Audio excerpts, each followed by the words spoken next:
Now to the latest on the Michael Jackson investigation. His family has not wasted any time going on the offensive, trying to protect his estate. CBS News correspondent Ben Tracy is live at the Jackson family compound in Encino, California, with the latest this morning. Good morning, Ben. Good morning, Maggie. Here at the Jacksons' house, they are waiting on funeral plans until they know exactly how Michael Jackson died. But as you say, that has not stopped his parents from making a series of legal moves. Investigators removed plastic bags of evidence from Michael Jackson's rented mansion Monday, some of it medication.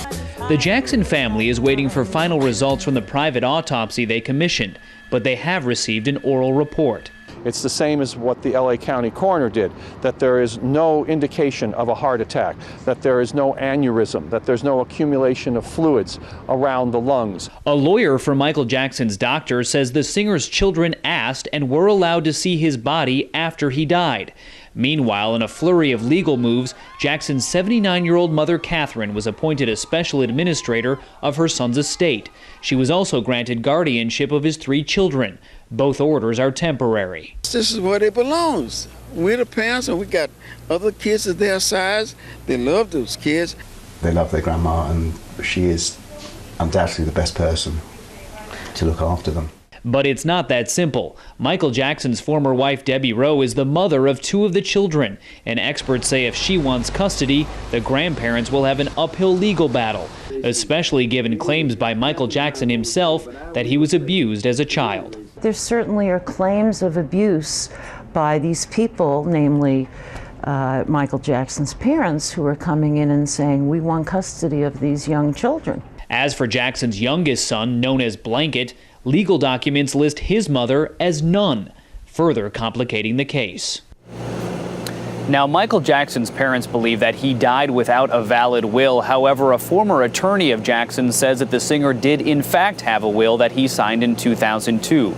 The Wall Street Journal is reporting this morning that that will splits Michael Jackson's assets between his mother, his 3 children, and a couple of charities. Now, the lawyer who says he has that will says he plans to present it to the court within the next 30 days. Maggie? CBS's Ben Tracy in Los Angeles. Thank you so much, Ben. Joining us also from LA is Jackson family attorney Brian Oxman. Good morning, Mr. Oxman. Good morning. How are you? I'm fine. Thank you for joining us. Let's begin with that 2002 will that the Wall Street Journal is reporting divides Michael Jackson's assets among his mother, his children, and charities. There is no mention of Joe Jackson. What can you tell us about that will, or any will for that matter? Catherine Jackson has filed a petition in the court in Los Angeles saying that they have not seen any will, and no one that I know of has ever seen the will, so we simply don't know. That will be presented in time. I think that it's a little slow in being presented, but if it is Michael's will, certainly that's got to be his desires, it's got to be his case. But as of this moment, no one has seen the will or even knows about it. Catherine Jackson, Michael Jackson's mother, whom we're looking at, was granted temporary custody of Michael's 3 children yesterday. Again, Brian, no mention of Joe Jackson. Is it safe to assume that Michael Jackson did not want his father, whom he very publicly accused of abuse, to control neither his estate nor his children? And are they concerned that a judge will take that into account? Joe Jackson has been one of the most interesting members of the Jackson family, probably only second in controversy to Michael Jackson. He is a good man. I like him, and he has been kind and generous to his entire family. Michael loved his father, and I want that to be known throughout all of time. He loved his dad. And all of the controversies, I think, need to be set aside at this point. And the one thing that needs to be remembered is Michael loved his dad, Joe. Well, we don't hear him mentioned either in this reported will. He wasn't granted custody. We heard Michael Jackson accuse him of abuse. You're telling us about this great love, but the public might say, I've heard comments to the contrary.